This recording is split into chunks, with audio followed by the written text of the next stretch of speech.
ಇನ್ನು ಮಹಾರಾಷ್ಟ್ರದಲ್ಲಿ ಸುರಿದಿರುವಂತಹ ಭಾರೀ ಪ್ರಮಾಣದ ಮಳೆಗೆ ರಾಜ್ಯದಲ್ಲಿ ಅಲ್ಲೋಲ ಕಲ್ಲೋಲ ಉಂಟಾಗಿದೆ. ಯಾದಗಿರಿಯ ಕೃಷ್ಣಾ ನದಿ ತೀರದಲ್ಲಿ ಪ್ರವಾಹ ಪರಿಸ್ಥಿತಿ ನಿರ್ಮಾಣ ಆಗಿದೆ. ಅಪಾಯದ ಮಟ್ಟವನ್ನು ಮೀರಿ ಹರಿತಾ ಇದೆ ಕೃಷ್ಣಾ ನದಿ. ಪ್ರವಾಹದ ನೀರಿನಿಂದಾಗಿ ಕೊಳ್ಳೂರು ಸೇತುವೆ ಜಲಾವೃತ ಆಗಿದೆ. ಯಾದಗಿರಿಯ ಶಹಾಪುರ ತಾಲೂಕಿನ ಕೊಳ್ಳೂರು ಸೇತುವೆ ಜಲಾವೃತ ಆಗಿ ಹೋಗಿದೆ. 3 ಜಿಲ್ಲೆಯ ಸಂಪರ್ಕಕ್ಕೆ ಪ್ರಮುಖವಾಗಿರುವಂತಹ ಸೇತುವೆ ಇದು. ಸಂಪೂರ್ಣ ಸೇತುವೆ ಈಗ ಜಲಾವೃತ ಆಗಿರೋದು. ರಾಯಚೂರಿನಿಂದ ಯಾದಗಿರಿ ಕಲಬುರಗಿಗೆ ಸಂಪರ್ಕವನ್ನು ಕಲ್ಪಿಸುವಂತಹ ಸೇತುವೆ ಜಲಾವೃತ ಆಗಿರೋದಕ್ಕೆ ವಾಹನ ಸಂಚಾರಕ್ಕೂ ಕೂಡ ನಿರ್ಬಂಧ ವಿಧಿಸಲಾಗಿದೆ. ಇನ್ನು ಸೇತುವೆಯ ಮೇಲೆ ವಾಹನ ಸಂಚಾರಕ್ಕೆ ಬ್ರೇಕ್ ಹಾಕಿದ್ದಾರೆ ಪೊಲೀಸರು. ಯಾವ ಪ್ರಮಾಣದಲ್ಲಿ ಕೊಳ್ಳೂರು ಸೇತುವೆ ಮುಳುಗಿ ಜಲಾವೃತ ಆಗಿ ಹೋಗಿದೆ ಅನ್ನೋದನ್ನು ನೀವು ಗಮನಿಸ್ತಾ ಇದ್ದೀರಿ. ಮಹಾರಾಷ್ಟ್ರದಲ್ಲಿ ವರುಣಾರ್ಭಟ ಜೋರಾಗಿದೆ. ಹಾಗಾಗಿ ಯಾದಗಿರಿಯ ಕೃಷ್ಣಾ ನದಿಯ ತೀರದಲ್ಲಿ ಪ್ರವಾಹ ಪರಿಸ್ಥಿತಿ ನಿರ್ಮಾಣ ಆಗಿರೋದು. ಮಹಾರಾಷ್ಟ್ರ ಹಾಗೂ ಕೃಷ್ಣಾ ಅಚ್ಚುಕಟ್ಟು ಪ್ರದೇಶದಲ್ಲಿ ಸುರಿತಾ ಇರತಕ್ಕಂಥ ನಿರಂತರ ಮಳೆಯಿಂದಾಗಿ ಕೃಷ್ಣಾ ನದಿಗೆ ಅಪಾರ ಪ್ರಮಾಣದ ನೀರನ್ನು ಕೂಡ ಬಿಟ್ಟಿರ್ತಕ್ಕಂಥದ್ದು. 2,80,000 ಕ್ಯೂಸೆಕ್ ನೀರು ಬಿಟ್ಟಿರುವ ಹಿನ್ನೆಲೆಯಲ್ಲಿ ಕೃಷ್ಣಾ ನದಿಯು ಸಾಕಷ್ಟು ಉಚ್ಚ ಇರ್ತಾ ಇರ್ತಕ್ಕಂಥದ್ದು. ಇದರಿಂದಾಗಿ ಎಲ್ಲೂರು ಸೇತುವೆ ಸಂಪೂರ್ಣವಾಗಿ ಈಗ ಮುಳುಗಡೆ ಆಗಿರ್ತಕ್ಕಂಥ ನಾವೀಗ ಆ ದೃಶ್ಯ ತೋರಿಸ್ತಾ ಇರ್ತೀವಿ. ನಾವೀಗ ಯಾದಗಿರಿ ಜಿಲ್ಲೆಯ ಶಹಾಪುರ ತಾಲೂಕಿನ ಕೊಳ್ಳೂರು ಹೆಮ್ಮ ಗ್ರಾಮದ ಹೊರವಲಯದಲ್ಲಿರ್ತಕ್ಕಂಥ ಸೇತುವೆಯನ್ನು ದೃಶ್ಯ ಕೂಡ ನಿಮಗೆ ತೋರಿಸ್ತಾ ಇರ್ತಕ್ಕಂಥ ಈ ಒಂದೊಂದು ಸೇತುವೆ ಸಂಪೂರ್ಣವಾಗಿ ಈಗ ಜಲಾವೃತ ಆಗಿರ್ತಕ್ಕಂಥದ್ದು. ಏನು ಕೊಳ್ಳೂರು ಹೆಮ್ಮ ಗ್ರಾಮದಿಂದ ದೇವದುರ್ಗೆ ಹೋಗ್ತಕ್ಕಂಥ ಈ ಒಂದು ರಸ್ತೆಯು ಸಂಪೂರ್ಣವಾಗಿ ಮುಳುಗಡೆ ಆಗಿರ್ತಕ್ಕಂಥದ್ದು. ಈ ಒಂದು ರಸ್ತೆ ಪ್ರಮುಖವಾಗಿ ರಾಯಚೂರು, ಕಲಬುರಗಿ ಹಾಗೂ ಯಾದಗಿರಿ ಜಿಲ್ಲೆಗಳ ಪ್ರಮುಖ ಸಂಪರ್ಕ ಸೇತುವೆ ಆಗಿತ್ತು. ಈ ಒಂದು ಸೇತುವೆ ಈಗ ಮುಳುಗಡೆಯಿಂದಾಗಿ ಸಾಕಷ್ಟು ಜನಜೀವನ ಅಸ್ತವ್ಯಸ್ತಗೊಂಡಿರ್ತಕ್ಕಂಥದ್ದು. ಜನರ ಸಂಚಾರಕ್ಕೆ ಸಂಪೂರ್ಣವಾಗಿ ಇಲ್ಲಿ ನಿರ್ಬಂಧ ಇರತಕ್ಕಂಥದ್ದು.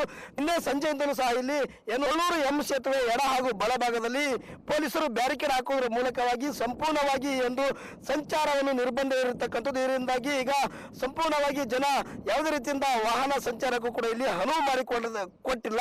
ಇದರಿಂದಾಗಿ ಜನರು ಸಂಚಾರ ಮಾಡಬೇಕಾದ್ರೆ ಸುಮಾರು 80 ಕಿಲೋಮೀಟರ್ ಸುತ್ತುವರೆದು ದೇವದುರ್ಗೆ ಹೋಗಬೇಕಾದ್ರೆ, ಜೊತೆಗೆ ಆ ಭಾಗದ ಜನ ಒಂದು ಶಾಪುರಕ್ಕೆ ಬರಬೇಕಾದ್ರೆ ಸುಮಾರು 80ಕ್ಕೂ ಹೆಚ್ಚು ಕಿಲೋಮೀಟರ್ ಸಂಚಾರ ಮಾಡಿ ಬರ್ತಕ್ಕಂಥ ಪರಿಸ್ಥಿತಿ ಇರ್ತಕ್ಕಂಥ. ಜೊತೆಗೆ ಇಲ್ಲಿ ಸುತ್ತ ಏನು ಕೃಷ್ಣಾ ನದಿಯ ಅಕ್ಕಪಕ್ಕದಲ್ಲಿರ್ತಕ್ಕಂಥ ಸಾಕಷ್ಟು ಜಮೀನುಗಳು ಸಹ ಇಲ್ಲಿ ಜಲಾವೃತ ಆಗತಕ್ಕಂಥ ಪರಿಸ್ಥಿತಿಗೆ ಬಂದಿರತಕ್ಕಂಥ. ಈಗಾಗಲೇ ರೈತರ ಹೈಪಿ ಸೆಟ್ ಪಂಪ್ ಸೆಟ್ಗಳನ್ನು ಸಹ ಈಗಾಗಲೇ ಅಂದ್ರೆ ತೆಗೆದು ಈಗ ಬೇರೆ ಕಡೆ ಒಂದು ತೆರವು ಮಾಡಿರ್ತಕ್ಕಂಥದ್ದು. ಇದರಿಂದಾಗಿ ಏನು ಸಾಕಷ್ಟು ಪ್ರಮಾಣದಲ್ಲಿ ನೀರು ಹರಿಬಿಟ್ಟಿರುವ ಕಾರಣಕ್ಕಾಗಿ ಜನಜೀವನ ಸಂಪೂರ್ಣವಾಗಿ ಈಗ ಅಸ್ತವ್ಯಸ್ತಗೊಂಡಿರ್ತಕ್ಕಂಥ. ಇಲ್ಲಿ ಸಹ ಸಾಕಷ್ಟು ಜನರು ಕೂಡ ಇರ್ತಕ್ಕಂಥದ್ದು. ಯಾಕಂದ್ರೆ ಈ ಒಂದು ಕೊಳ್ಳೂರು ಎಂ ಗ್ರಾಮಸ್ಥರು ಬೇರೆ ಬೇರೆ ಕೆಲಸ ಕಾರ್ಯಗಳ ನಿಮಿತ್ತವಾಗಿ ಏನು ರೈತರು ಸಹ ರಸಗೊಬ್ಬರವನ್ನು ತರಬೇಕಾದ್ರೆ, ಜೊತೆಗೆ ಶಾಲಾ ಕಾಲೇಜಿಗೆ ಮಕ್ಕಳು ಕೂಡ ಹೋಗ್ಬೇಕಾದ್ರೆ, ಜೊತೆಗೆ ಜನರು ಕೂಡ ವಿವಿಧ ತಮ್ಮ ಕೆಲಸ ಕಾರ್ಯಗಳ ನಿಮಿತ್ತ ಒಂದು ದೇವರಿಗೆ ತೆರಳಬೇಕಾದ್ರೆ ಹೆಚ್ಚು ಜನರು ಸಹ ಇಲ್ಲಿ ನದಿಯ ಬೋರ್ಗಿರುತ್ತೆ ನೋಡಿ, ಇಲ್ಲಿ ಸ್ಥಳದಲ್ಲೇ ಕೂಡ ನಿಂತಿರ್ತಕ್ಕಂಥದ್ದು. ಈಗ ಗ್ರಾಮಸ್ಥರಿದ್ರೆ ಅವ್ರು ನಾನು ಮಾತಾಡ್ತೀನಿ ಸರ್. ಈಗ ಕೃಷ್ಣಾ ನದಿಗೆ 7,80,000 ಕ್ಯೂಸೆಕ್ ನೀರು ಬಿಟ್ಟಿರ್ತಕ್ಕಂಥದ್ದು.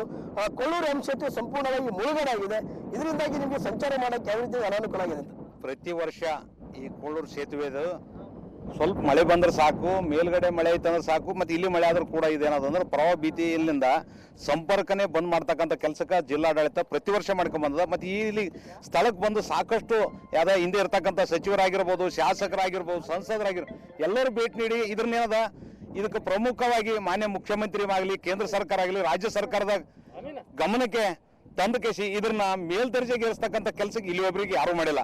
ಇದು ಮೇಲ್ದರ್ಜೆಗೇರಿಸಿದ್ರೆ ಏನಂತ ಈ ಕಡೆ ನಿಂತ ಹೋಗ್ಲಕ್ಕಂತ ಸಂಪರ್ಕ ಇರ್ತಕ್ಕಂಥ ರಾಯಚೂರಿಗೆ ದೇವದುರ್ಗ ಸಂಪರ್ಕ ಇರ್ತಕ್ಕಂಥ ಪ್ರಮುಖ ರಸ್ತೆ.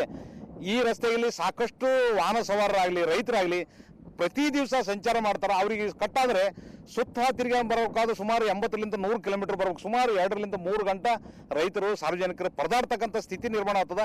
ಎಲ್ಲರೂ ಸಂಸದರು ಎಲ್ಲರೂ ಸೇರಿಕೆ ಏನದ ಈ ಸೇತುವೆಯನ್ನು ಮೇಲ್ದರ್ಜೆಗೇರಿಸಿ ಮುಂದೆ ಆಗ್ತಕ್ಕಂಥ ಅನಾಹುತವನ್ನು ತಪ್ಪಿಸ್ತಕ್ಕಂಥ ಕೆಲಸಕ್ಕೆ ಮುಂದೆ ಆಗ್ಬೇಕಂತಕ್ಕಂಥದ್ದು ನನ್ನ ಅಭಿಪ್ರಾಯ.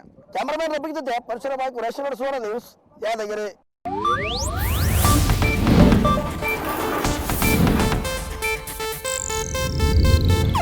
ಇದು ಏಷ್ಯಾನೆಟ್ ನ್ಯೂಸ್ ನೆಟ್ವರ್ಕ್ ಪ್ರಸ್ತುತಿ.